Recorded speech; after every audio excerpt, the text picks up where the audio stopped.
C'est un entrepreneur. Il a vécu plein de choses dans sa vie. Il a vécu l'échec. Il a vécu pas mal de refus dans le salariat, etc. Il s'est relevé. Il a entrepris. Aujourd'hui, il a du succès dans ses entreprises.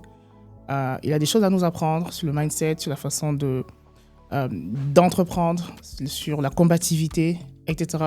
Notre invité aujourd'hui, c'est Hervé, qui va tout simplement nous parler de sa façon d'entreprendre et de sa vision des choses. Bienvenue sur Sofa Podcast.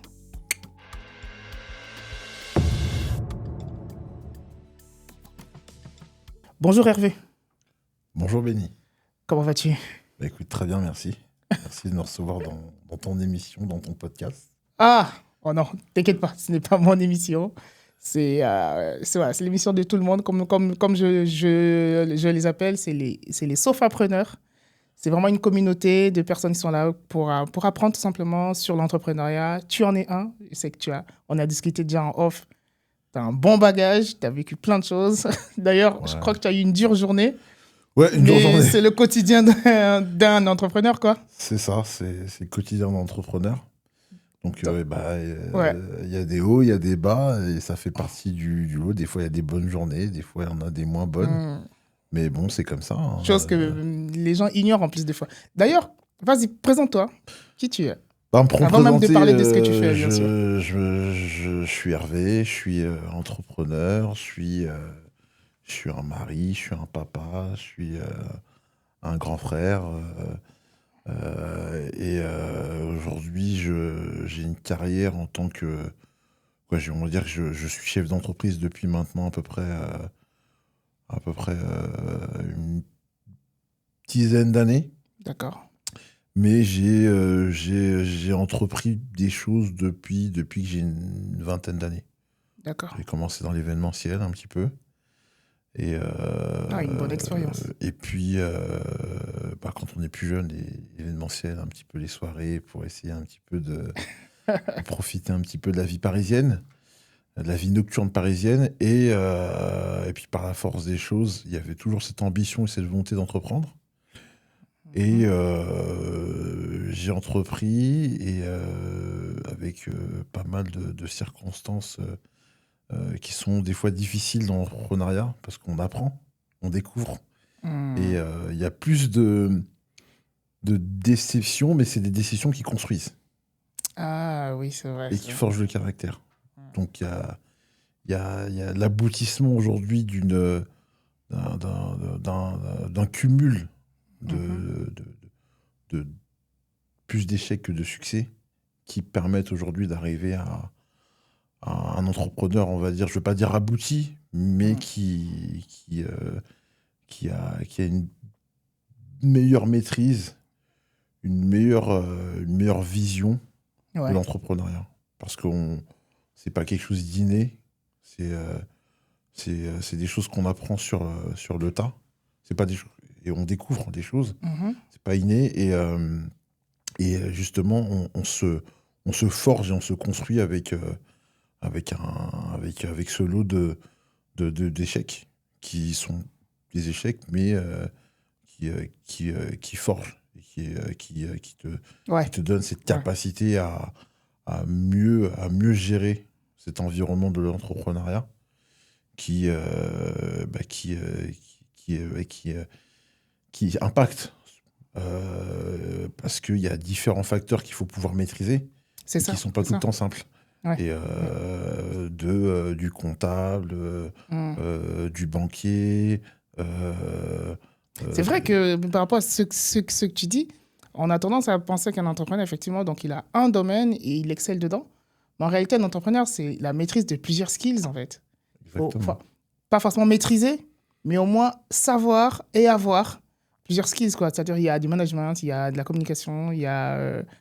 comme tu dis, savoir c'est quoi de la comptabilité. Enfin, il y a plein de secteurs qu'il faut quand même connaître et ce n'est pas à ignorer, quoi. C'est pas juste performer sur une seule compétence, au final. Exactement. C'est là toute la difficulté, en fait. On peut avoir le projet, on peut avoir l'idée, mais il faut pouvoir travailler, structurer, s'entourer, comprendre les différents facteurs qui incombent à la création d'entreprise, comme comme par exemple l'aspect administratif, le légal. On a une réglementation qui change. Et ça, c'est important de le comprendre. Ouais. Donc, il y a différents enjeux, que ce soit administratif, que ce soit économique. Il y a différents facteurs qui peuvent avoir un impact. Le marché, le secteur dans lequel on se situe. Moi, ça fait maintenant 5 ans que je suis dans le marché de... Justement, d'ailleurs, Ouais. maintenant qu'on sait qui tu es, qu'est-ce que tu fais? Moi, je suis dans le marché de l'optimisation énergétique. D'accord. Parce qu'il y a un défi à l'échelle mondiale de réduire l'empreinte carbonique. Mhm. Et depuis 5 ans, j'ai créé une entreprise, on va dire un groupe avec Mhm. 2 entreprises Ah, d'accord. qui déploient des solutions. Donc on est plutôt sur la partie... on a 2 parties. On a une partie plutôt intégration, développement. Ouais. Et une autre partie plutôt opérationnelle. Donc on est capable aujourd'hui de rentrer dans un bâtiment et d'intégrer en fait une notion d'automatisation pour se D'accord. conformer à différentes réglementations. Ah, c'est Il y a vraiment des l'avenir, décrets. ça, ce truc-là. Exactement. En fait, tu es sur une niche, tu sais que tu auras du travail pendant... Enfin, tu auras des marchés, parce que Oui. pour le coup, c'est pas forcément du travail, tu auras des marchés pendant longtemps, quoi. Oui, parce qu'il y a cette notion de transition énergétique qui pousse justement à se conformer à la Mhm. réglementation. Donc aujourd'hui, on accompagne des acteurs du retail, de l'industrie du retail, de la grande distribution, Mhm. du pharma, de l'agroalimentaire, où justement on doit initier des actions pour leur permettre de réduire leur consommation énergétique et se conformer. Donc D'accord. il y a tout ce travail. Et effectivement, aujourd'hui, c'est un secteur c'est un secteur qui émerge. Mhm. Et cette notion de démarche éco-responsable, elle devient de plus en plus importante dans les Elle devient... entreprises, Ouais, c'est ça. Elle avec, devient indispensable, avec du incontournable, ouais. RSE, avec tout un tas d'actions qui deviennent clés et qui deviennent importantes dans les entreprises, parce Mhm. que il y a un impact en fait fort, notamment sur les énergies qui sont liées à la conjoncture euh, mondiale, notamment avec les différentes guerres, avec tout l'impact Mhm. géopolitique qui font grimper justement le coût, le cours des différentes énergies, l'hydrocarbure, le gaz. Mhm. Mhm. Ouais. Et pour ces gens qui sont consommateurs aujourd'hui, ils sont très regardants et il faut pouvoir justement avoir un moyen de s'inventer, de se recycler vers d'autres, et de s'orienter plutôt vers d'autres énergies. Mhm. Et c'est là que nous, on intervient et qu'on apporte justement notre retour d'expérience, notre connaissance, pour justement accompagner ces gens-là à bien amorcer une démarche qui va nécessiter une certaine maîtrise de l'environnement, Ouais. de travailler sur des aspects budgétaires. Donc c'est très intéressant au quotidien. Ok, ben oui, ben oui, ben ouais. Bon, en Là, c'est plus, vraiment... Franchement, je suis impressionné parce que c'est très belle niche, déjà. Très belle niche. Et en plus, pour avoir parlé en off avec toi, je crois que tu approches les 2 millions, un truc comme ça, de CA. On est quand même pas mal. Ouais, on est pas mal. Pour une petite Et... entreprise où on était deux il y a moins il y a à peu près 1 an. Ouais. Aujourd'hui, on est une vingtaine et il y a de belles perspectives. Ouais. Mais en fait, justement, par rapport à ça, je me posais la question, parce que justement, donc j'ai discuté avec toi en off, hein, et je crois que l'idée de créer la société vient du fait que tu viens de te faire, excusez-moi du terme, tu viens de te faire jeter d'un entretien ou un truc comme ça. Ouais, Raconte un petit peu, parce qu'on a toujours tendance à penser que l'entrepreneur, ben ça y est, Non, j'ai une super idée, alors, j'y vais, je lève des fonds. J'étais pas vraiment pas parti sur ça. C'est-à-dire que j'étais j'avais monté un business dans le domaine de la pub. Mhm. Donc, j'étais auto-entrepreneur, je je faisais du placement de produits en fait institutionnel. Et j'avais envie de changer un petit peu de secteur d'activité. Et de fil en aiguille, je savais pas vraiment dans quel secteur, mais j'avais une petite idée et je tombe j'ai dû tomber sur un documentaire sur l'intelligence artificielle des bâtiments, donc ce qu'on appelle le smart building. Ah, c'est fou. Et je commence à regarder un Le peu. Et puis, storytelling, il est juste énorme. je trouve l'opportunité, en fait, je trouve l'opportunité d'un stage, d'une formation de 10 jours dans une filiale de Bouygues Construction qui D'accord. s'appelait Obgenius. Et donc, j'appelle ces gens-là, je leur dis, je suis très intéressé par vos produits et j'aimerais éventuellement voir un petit peu découvrir ce que vous proposez comme solution Mhm. euh, à l'intégration des bâtiments, notamment dans le cadre du smart building. On dit, venez, c'est un marché émergent. Là, je parle de ça, c'est il y a 6 ans. C'est un marché émergent. C'est important de préciser dans le temps parce Oui, que ouais, entre le tout à moment fait. où je vais chez eux, j'arrive là-bas et je découvre effectivement qu'il y a il y a des solutions qui existent pour pouvoir justement euh, collecter de la data. Ah, ouais, Et d'accord, ça, la data. c'est Ah, là le où ça nerf de la devient guerre, clé ça. parce que cette data va permettre en fait d'apporter des axes d'amélioration. Mm. La température, la qualité du CO2. Mm. Ça peut être, j'avais vu quoi là-bas? J'avais vu les nuisances sonores. Ça veut dire qu'ils pouvaient mettre des capteurs de nuisances sonores, des débitmètres sonores pour justement pour pouvoir mieux gérer le passage dans une rue. Ah Euh, ouais, les poubelles qui débordent. En fait, il y a plein d'outils connectés qui existent d'accord. et qu'on essaye d'intégrer au quotidien. Et donc, cette société Opgenius proposait ça. Donc, je sors de là et je me dis ouais, bon, pour me faire la main, je vais trouver un travail. Moi, je suis commercial à la base Mhm. de formation. Et je me dis, bon, je vais tenter je vais tenter l'opportunité dans une entreprise qui vend des capteurs intelligents pour D'accord. essayer justement de me faire la main. Et c'est une entreprise, je ne vais pas donner de nom, mais qui est dans le centre de la France. Et je fais un entretien téléphonique, ça se passe super bien. J'ai le patron, il me dit non, franchement, c'est bien. Vous avez bien cerné l'environnement, vous avez bien compris en fait dans quelle direction vous avez bien cerné, vous avez bien compris notre vision, vous avez bien vu dans quelle direction on veut aller. Et je trouve votre profil intéressant. Et puis après, il y a l'entretien physique. Mm. Et là, bizarrement, l'entretien physique, il se passe rien en fait. Ah Il ouais, se passe rien. En fait, ça matche pas, ça comme marche on dit. pas. Ça pas Jusqu'à match. présent, j'ai jamais su, mais en fait, on me regardait même pas dans les yeux. Bon, je vais pas rentrer dans les détails, mais Ouais, c'était tendu. C'était tendu d'accord. parce que. Et pourtant, j'avais les arguments, j'avais bossé mon entretien, Ouais, tu avais ton j'avais, pitch, quoi. j'avais mon pitch et je maîtrisais le produit. Je le maîtrisais de A à Z. Mhm. Donc pour moi, il pouvait pas. Ce poste, il était pour moi. Mm. Et grosse déception. Quoi. Du moins, je sors de là, je sais que c'est Ouais, compliqué. tu Et sens, tu sens que c'est chaud. Donc en c'est plus, mort. c'était dans le centre de la France, du côté de Poitiers, du côté de Troyes. Donc je prends le train, faut remonter. Donc j'ai un peu Oh, le, l'aventure. j'ai le blues, mais je sais Ouais. que et j'ai le cabinet de recrutement qui me dit bah alors ça c'est. Comment ça s'est Je dis passé? bah écoutez, je sais pas, moi en tout cas de mon côté ça s'est bien passé, Il faut appeler mais les... il faut appeler le. Je connais ça.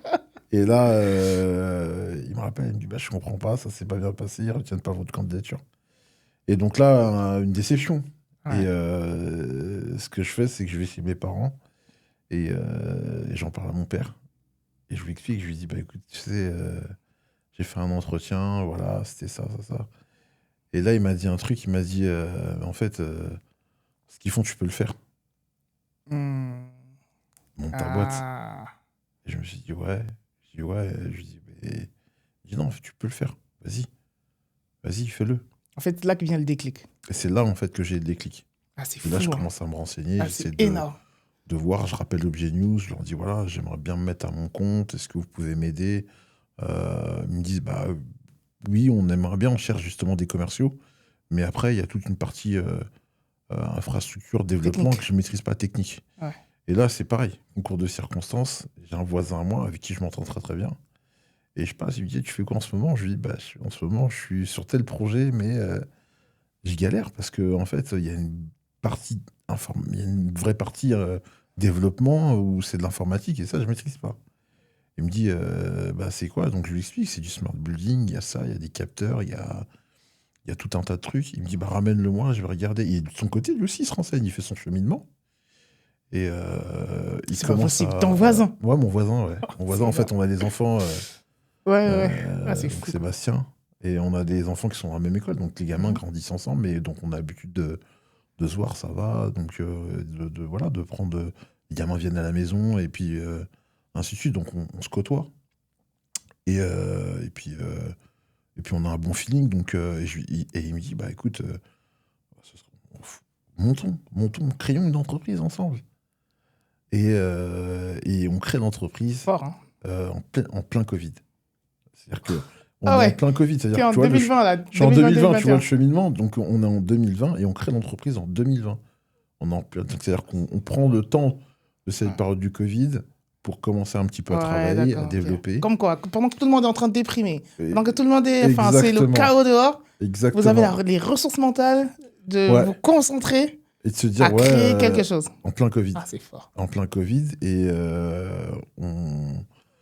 on commence à travailler, on benchmark, Hmm.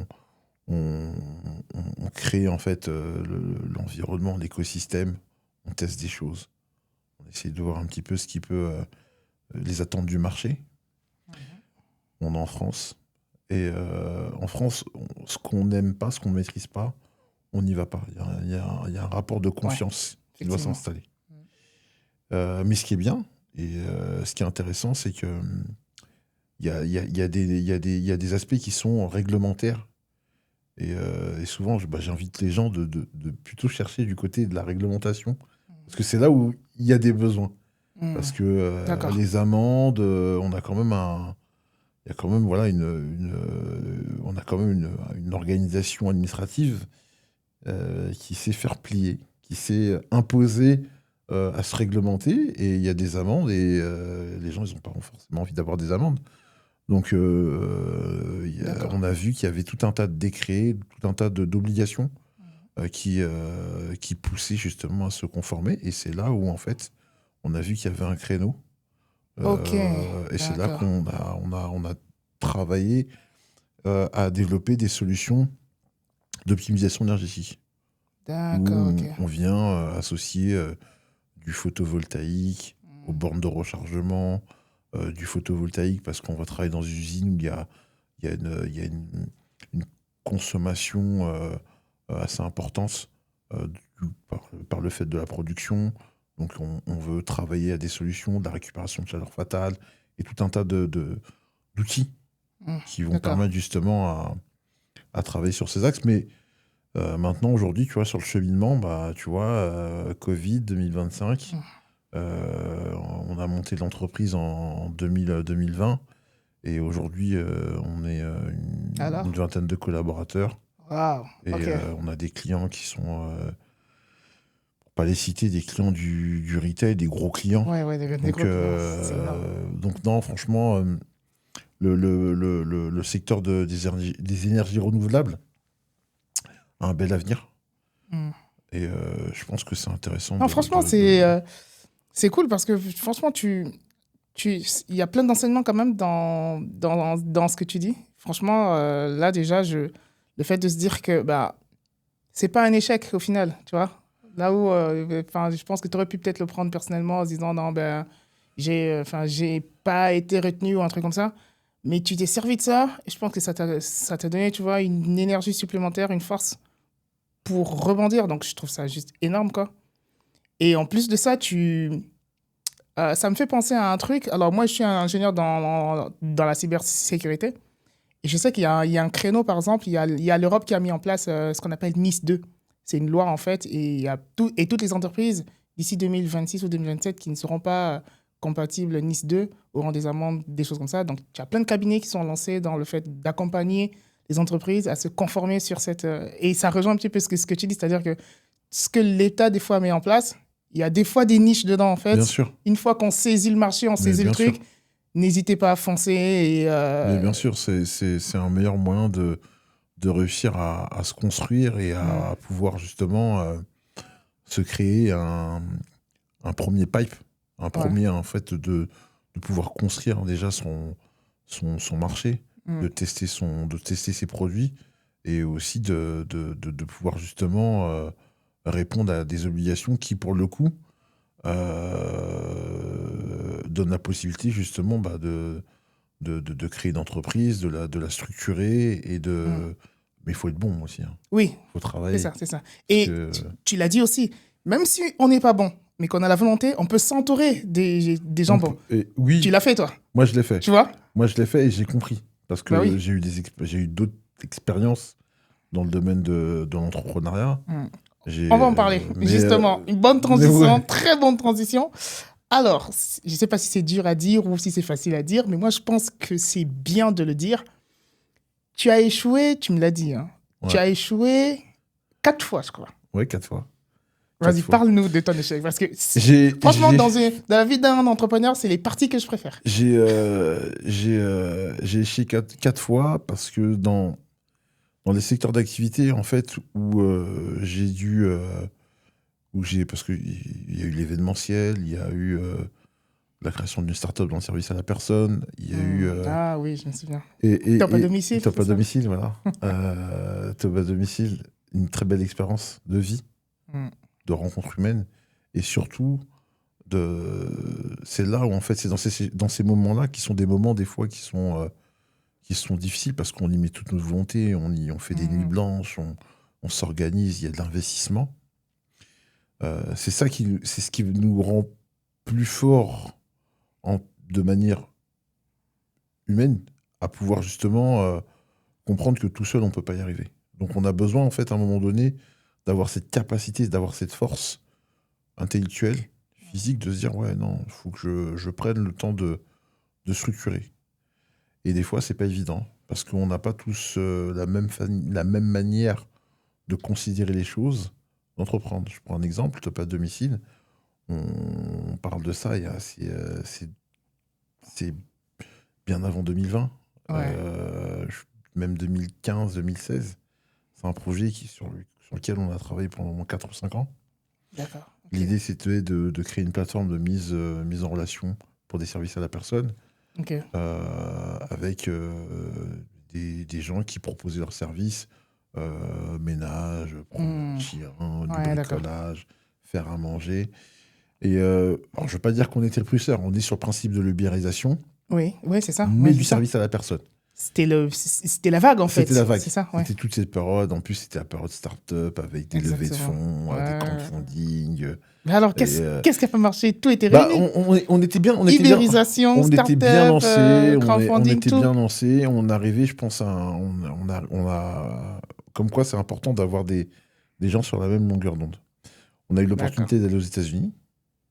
Ah ouais, on a pitché notre entreprise on était jusqu'à Los Angeles. On était à Los Angeles et on a pitché notre entreprise auprès en fait, la chambre des commerces, en fait, de Los Angeles cherche des entrepreneurs et les accompagne justement au développement de leur projet.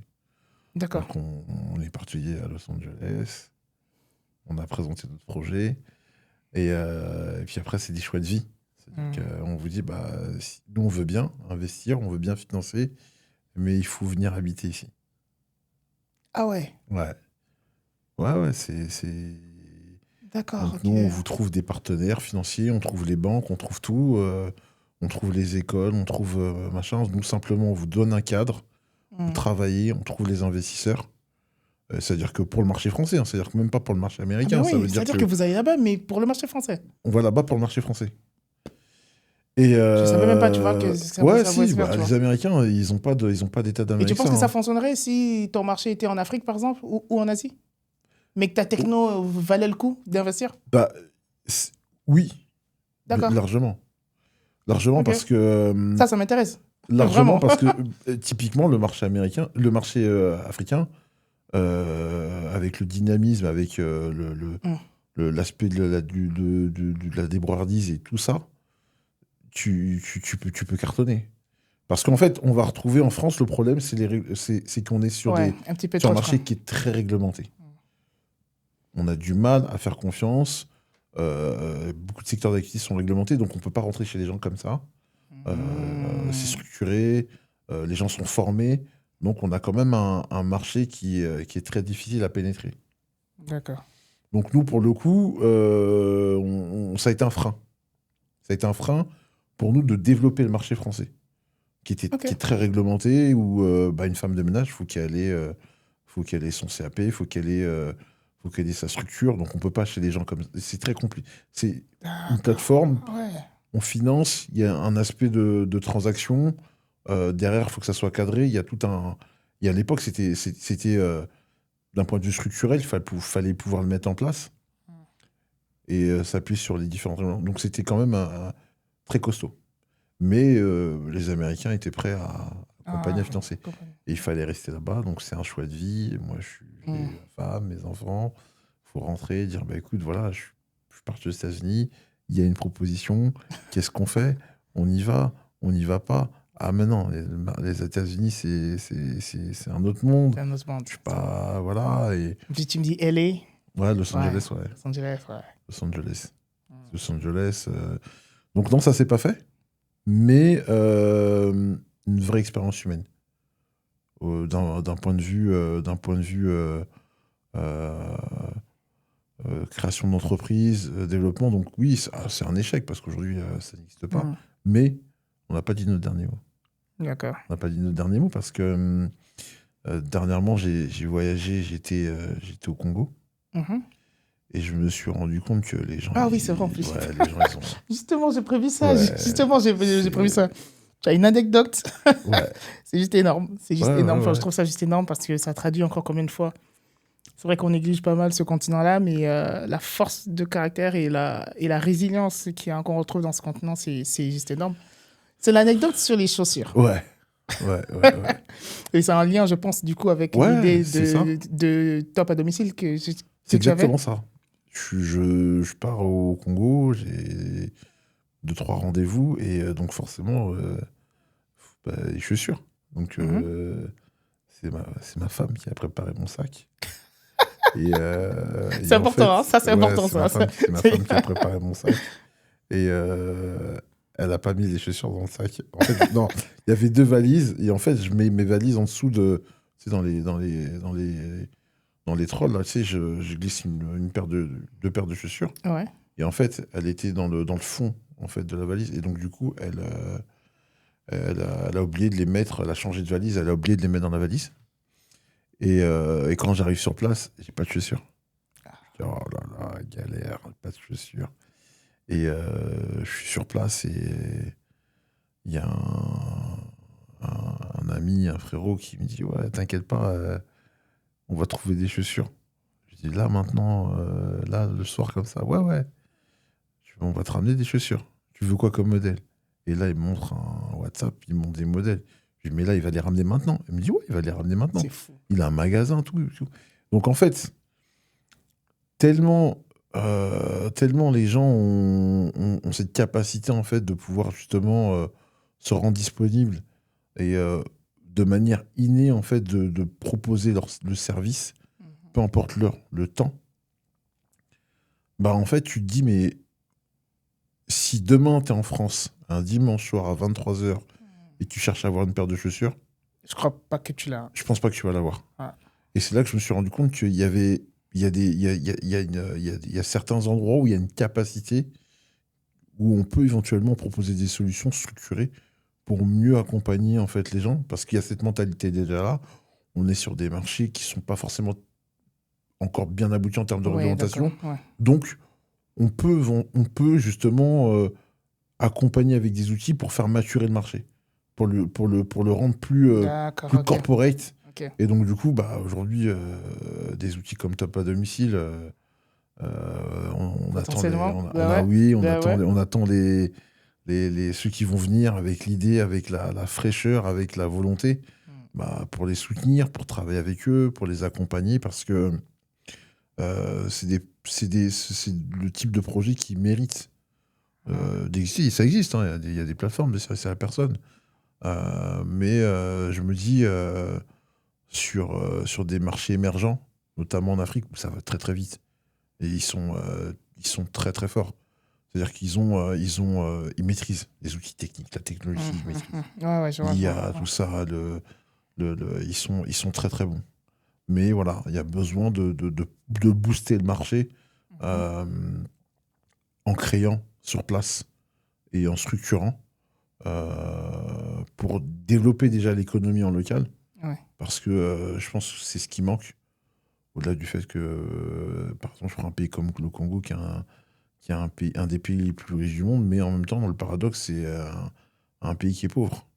Oui, tout à fait. Ouais. Et je pense Effectivement, ouais. qu'on peut endiguer cette notion de la pauvreté par le fait de développer l'économie en local. D'accord, ok. Ok, Ouais, ok. je pense que je pense qu'il y a, il y a une approche qu'il faut avoir d'accompagner, de structurer, de mettre des choses sur place. Ok, ok, ok. Du coup, alors, pour terminer, un jour, il y a un ami qui m'a dit que il se posait la question, il avait marre un petit peu de sa situation financière.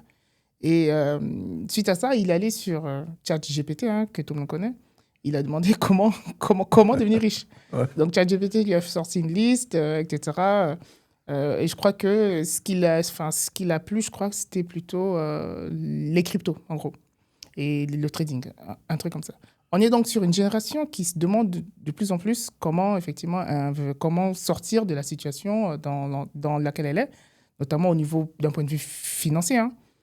Moi, je pense effectivement que l'entrepreneuriat, c'est vraiment une bonne porte, c'est vraiment quelque chose, c'est une bonne opportunité. Et pour terminer là-dessus, aujourd'hui, toi, en tant qu'entrepreneur, quel conseil tu donnes à cette nouvelle génération-là alors peut-être pas nouvelle génération, mais j'ai envie de dire, aujourd'hui, quel conseil tu donnerais vraiment à des personnes qui veulent sortir de leur situation, mais qui hésitent, etc. Le vrai conseil, vrai, pour moi, hein, c'est déjà d'avoir une base, de se structurer. Il faut prendre le temps. D'accord. Il faut poser, il faut avoir des bases solides. Ça va peut-être paraître vieux jeu, mais moi je pense que Non, mais c'est important. moi je pense le fait d'avoir ma femme avec moi, Mhm, d'avoir un environnement familial, mhm. d'avoir un lieu où je peux me retrouver, D'accord. Stabilité. la stabilité. Je pense qu'il faut une certaine stabilité. D'accord. Parce que aujourd'hui, on entreprend, il y a plein de facteurs en fait qui peuvent impacter en fait une idée, un chiffre d'affaires, parce que on n'a pas eu l'opération qui devait signer à ce moment-là ne sera pas signée. Donc il y a pas mal d'imprévus et on peut faire ce qu'on veut. Dans le business, on ne peut pas tout maîtriser. D'accord. Donc on peut s'organiser, on peut avoir de la trésorerie, on peut faire pas mal de choses.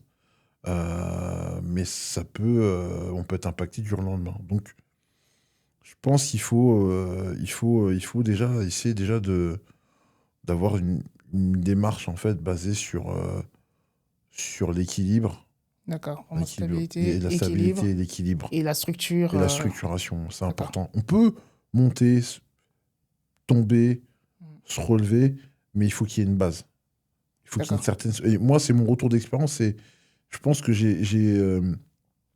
le fait d'avoir cet environnement familial, alors, moi c'est ma femme, mais ça peut être des Oui, oui, parents, oui, ça oui. peut être Ça. des amis, mais d'avoir Avoir un des gens, environnement sain, un quoi. Quelque chose environnement sain avec des gens qui te rassure. Mm.